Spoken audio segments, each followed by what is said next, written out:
ஞானானந்தமயம் தேவம் நிர்மலஸ்பட்டிகாகிருதம் ஆதாரம் சர்வ வித்யானாம் ஹயக்ரீவம் உபாஸ்மஹே. இந்த ஸ்லோகம் நம்ம எப்போவுமே கல்வி அறிவும் ஞானமும் செல்வமும் பெறுவதற்காக நம்ம எல்லாருமே சொல்லுவோம்.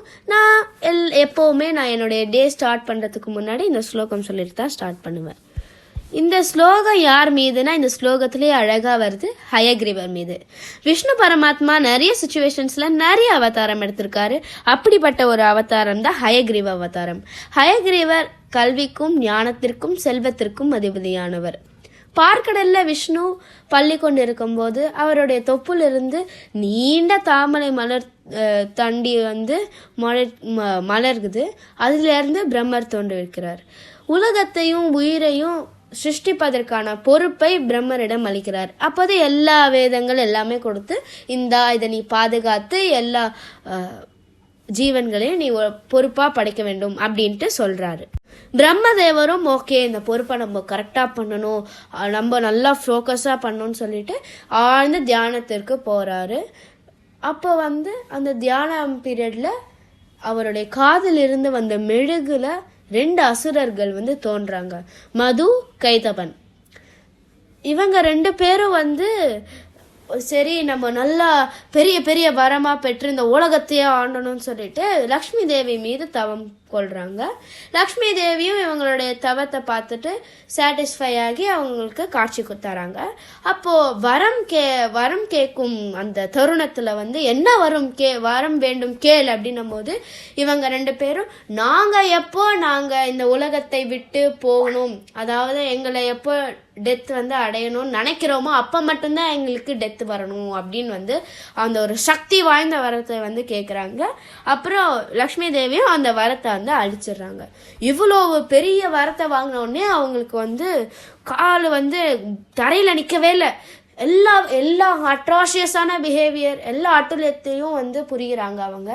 அப்புறம் பிரம்மதேவரிடம் இருந்த எல்லா வேதத்தையும் பறித்து பாதாள லோகத்துக்கு வந்துடுறாங்க.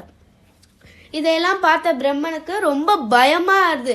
என்ன இவ்வளோ பெரிய பொறுப்பு கொடுத்துட்டு எடுத்துன்னு போயிட்டாலேன்னு சொல்லிட்டு ரொம்ப பயந்து விஷ்ணு பரமாத்மா கிட்ட ஹெல்ப் கேட்டு போகலான்னு பார்த்தா விஷ்ணு நல்லா ஆழ்ந்த உறக்கத்தில் இருக்கிறாரு.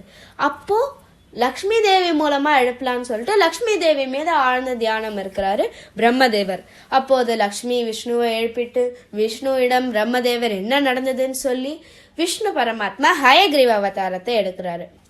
ஹயக்ரீவ அவதாரத்தில் நான் சொன்ன மாதிரி ஹார்ஸ் ஃபேஸும் மனித உடம்பும் அவர் அவதாரம் எடுத்திருப்பாரு விஷ்ணு. இது எதுக்காகனா மதுவும் கைதிபனும் இதே உருவத்தில் தான் அவங்க 2 பேருமே இருப்பாங்க. ஸோ இந்த இதில் அவர் ஒரு நாடகம் ஆடுவார்.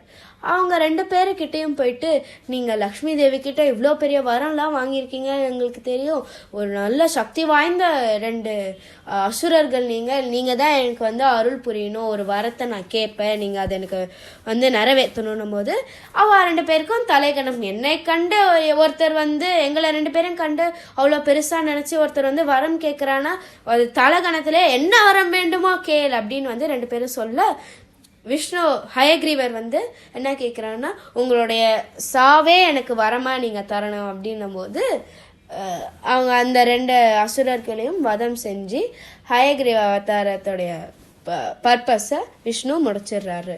அப்போ அந்த வேதங்களை எல்லாம் அவங்க கிட்டேருந்து எடுத்துகிட்டு பிரம்மரிடம் கொடுத்து மீண்டும் அந்த ப்ராசஸ்ஸை அந்த பொறுப்பை பிரம்மரிடம் கொடுக்குறாரு. இந்த சிச்சுவேஷனில் அந்த வதம் செஞ்சோடனே அந்த கோவத்தை கண்ட்ரோல் பண்ணுவதற்காக லக்ஷ்மி தேவி அவருடைய மடியில் மீது அமர்றாங்க. இந்த வேதங்கள் எல்லாம் கொடுத்ததுனால அவர் கல்விக்கும் ஞானத்திற்கும் அதிபதியானார்.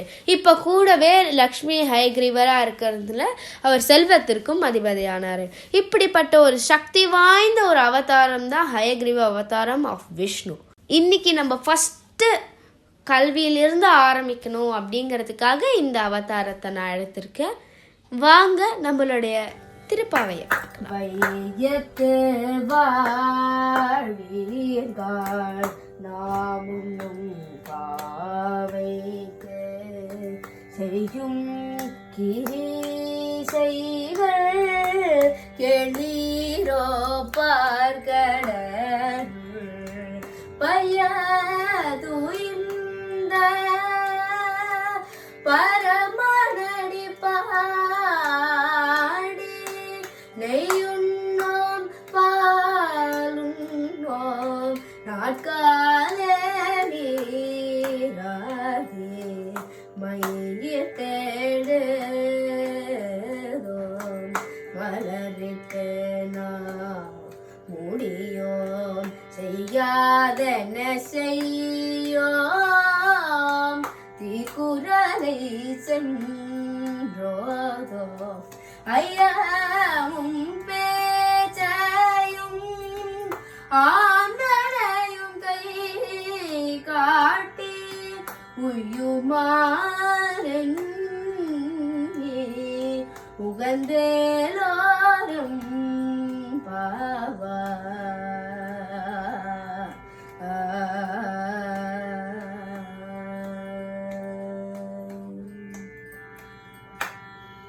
ஆண்டாள் திருவடிகளே.